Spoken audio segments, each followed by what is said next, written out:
On April 28th, Canadians will vote in the country's 45th parliament, and few people know both sides of that process better than my next guest. As a journalist, Joanne Roberts covered politics for nearly 40 years before she left the CBC in 2014, later serving as the interim leader of the Green Party of Canada and the deputy leader of the Green Party of Nova Scotia. On the eve of another general election, she's out with a 20-point plan to reform Canadian democracy as we know it. Here to talk about Storm the Ballot Box, an insider's guide to a voting revolution, is Joanne Roberts. The book is part memoir, part manifesto, I'd say. And when it comes to your life story, it sounds like you caught the political bug early in life, going back to your childhood in small town New Brunswick. Now, when did you discover politics, and what made you realize it was something important? Well, I think I was 10 years old and I was grocery shopping with my dad. My dad was a United Church minister, so people stopped to talk to him in the grocery store. And at that time in New Brunswick, Louis Robichaud was the premier, and he'd been introducing controversial legislation, the Equalization Act.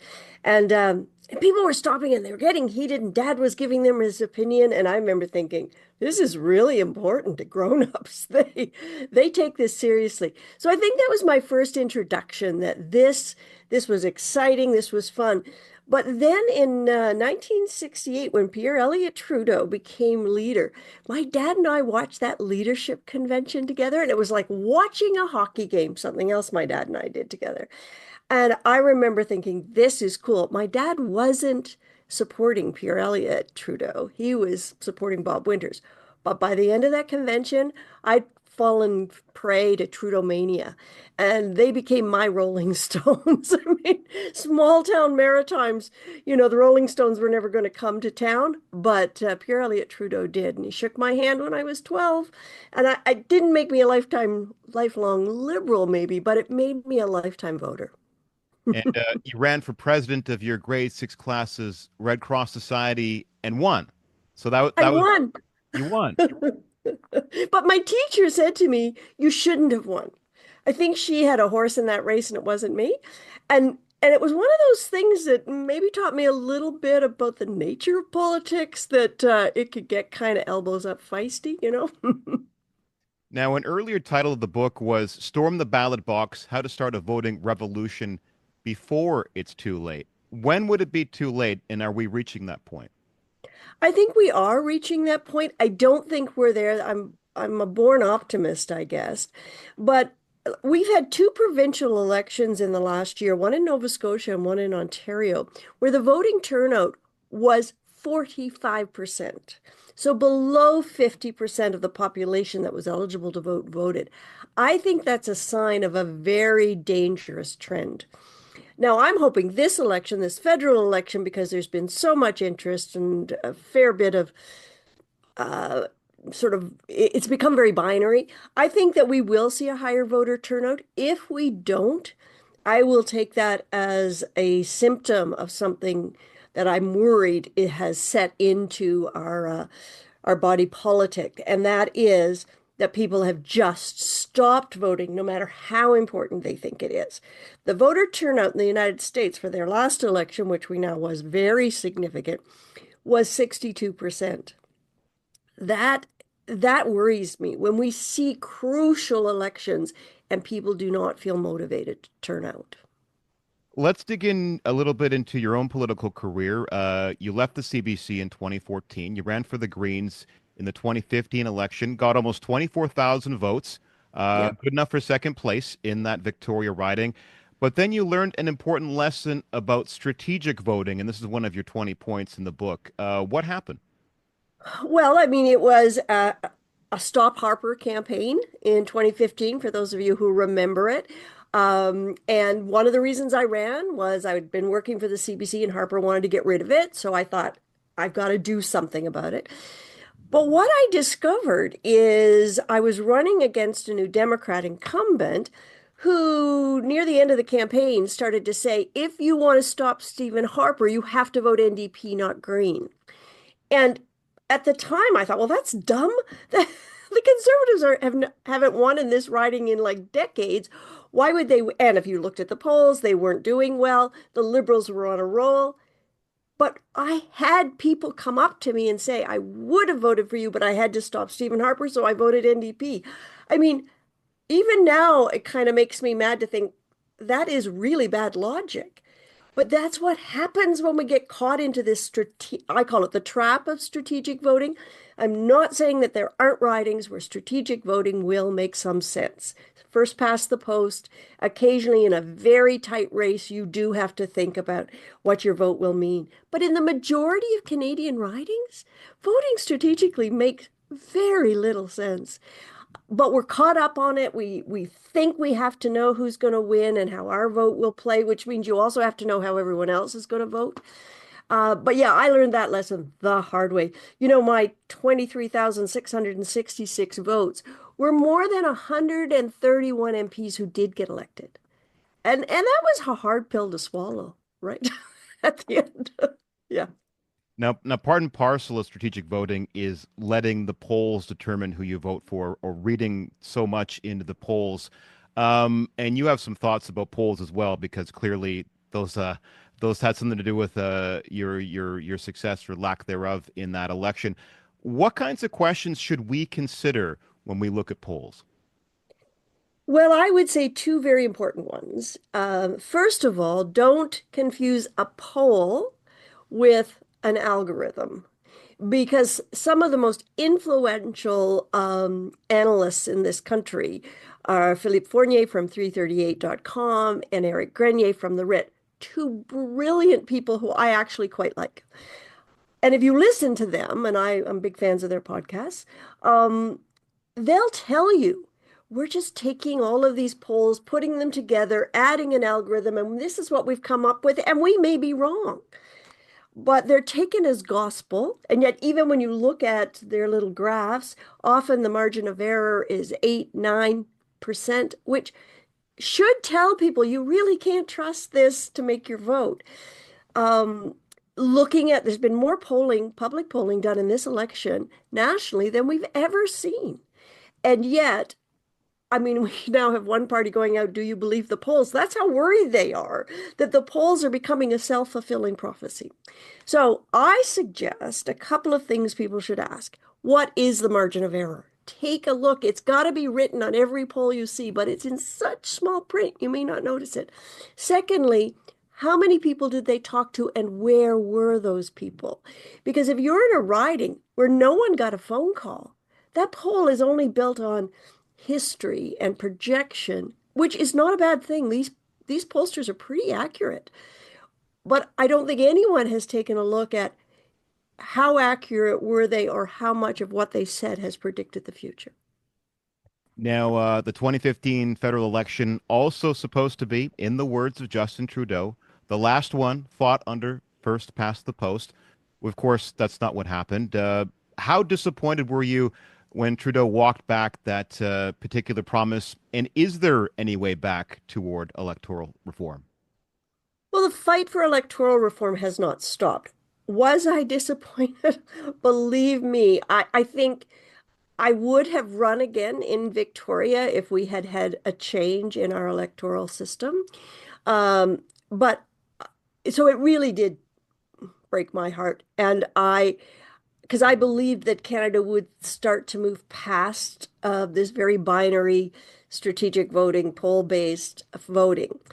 When we didn't, I think it raised a couple of questions. What accountability do we have when someone breaks a promise? The answer is none. The only accountability is at the ballot box. And 4 years later, people kind of forget, right? So we don't hold them accountable. I also think that the fight for this is going to continue. People have stopped voting, and when Elections Canada asks them, they say, I'm not interested in politics, and I don't think my vote that matters. And first past the post has really driven that home. I mean, we're likely to see a false majority again in this election, where the Liberals will have about 40% of the popular vote, but a majority of seats. That'll drive the conservatives crazy, but it'll also drive a lot of people crazy who voted for the New Democrats or voted Green and think, oh my gosh, we have, 1 million votes in one seat. Like, how did that happen, right? So, for a lot of young voters in particular, they go, this system's not working. I'm not going to take part in the system.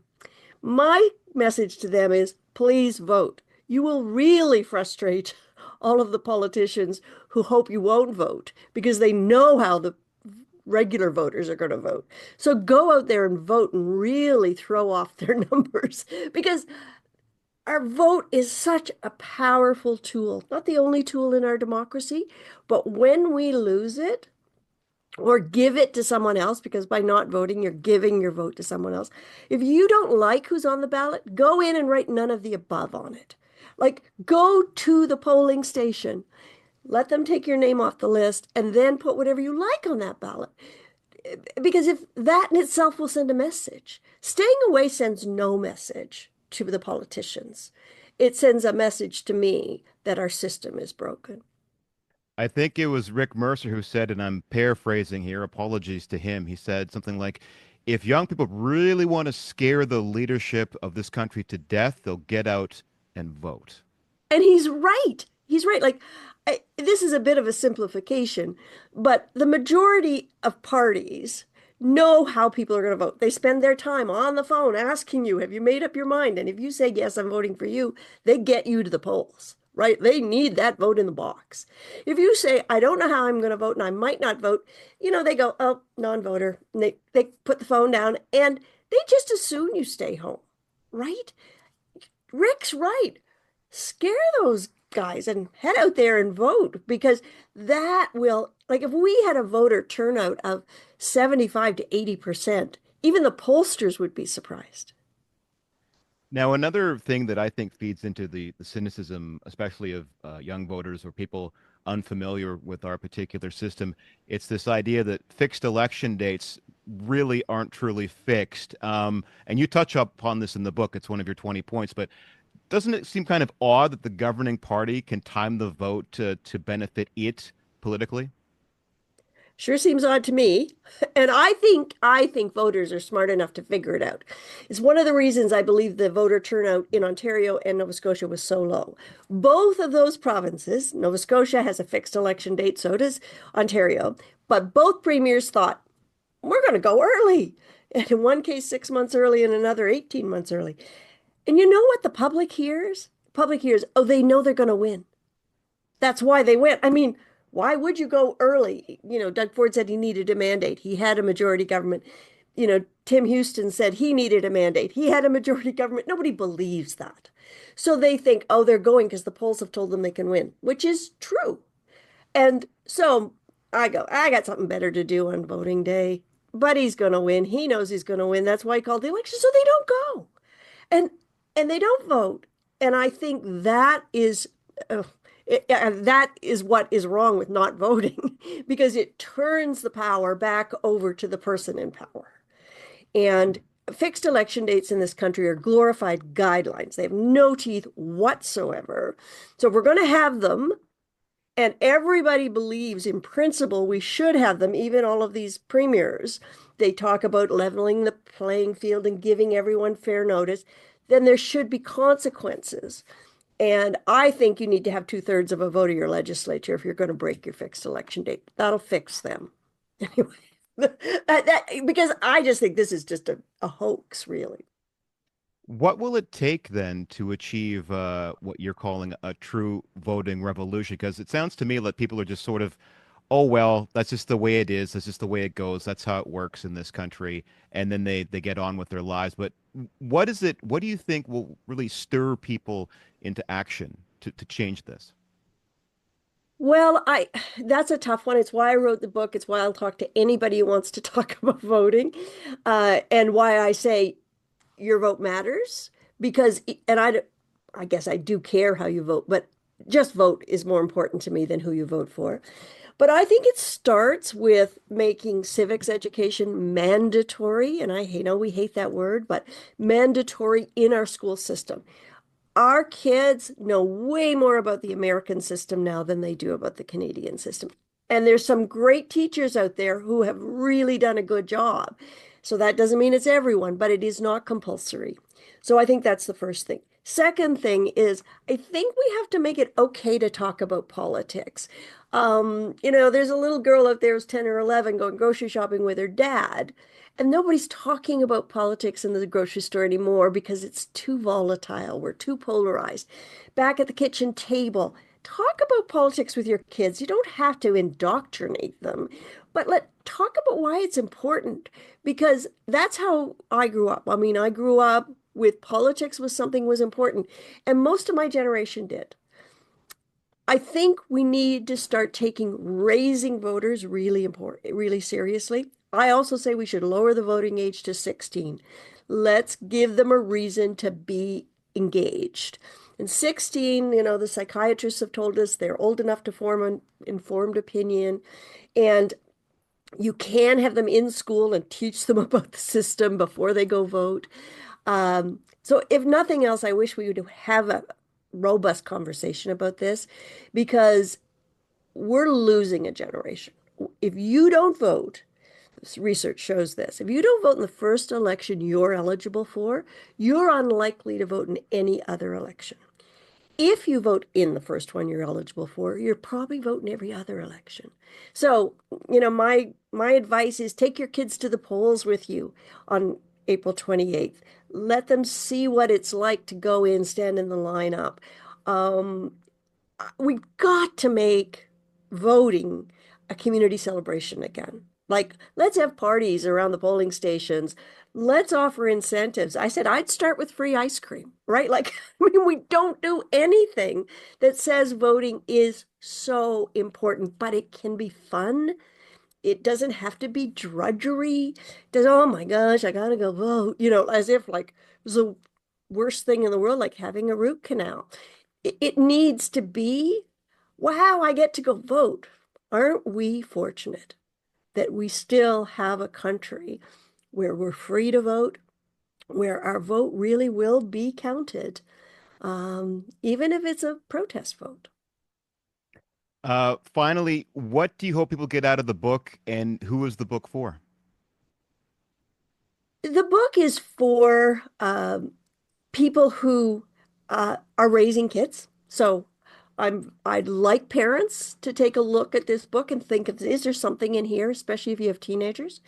The book is for people who are politically interested. I'd say, politically curious, because there's a lot in this book that I didn't even know as a journalist. And if you want to know how the system works, I think this book is useful. I had a friend read it the other day who said, put it on the curriculum of first year university courses. So I don't see it as a book that, everyone in the country has to read. But if it's an easy read, it's not hard to read. It's got some good stories in it. But if you're politically curious and you're wondering why people don't vote, or maybe you don't vote and you wonder if you should vote, I highly recommend you give this a read. Self-promotion. All right. The name of the book is Storm the Ballot Box, an insider's guide to a voting revolution. It is available from Nimbus Publishing. My thanks to author Joanne Roberts. Thanks, John.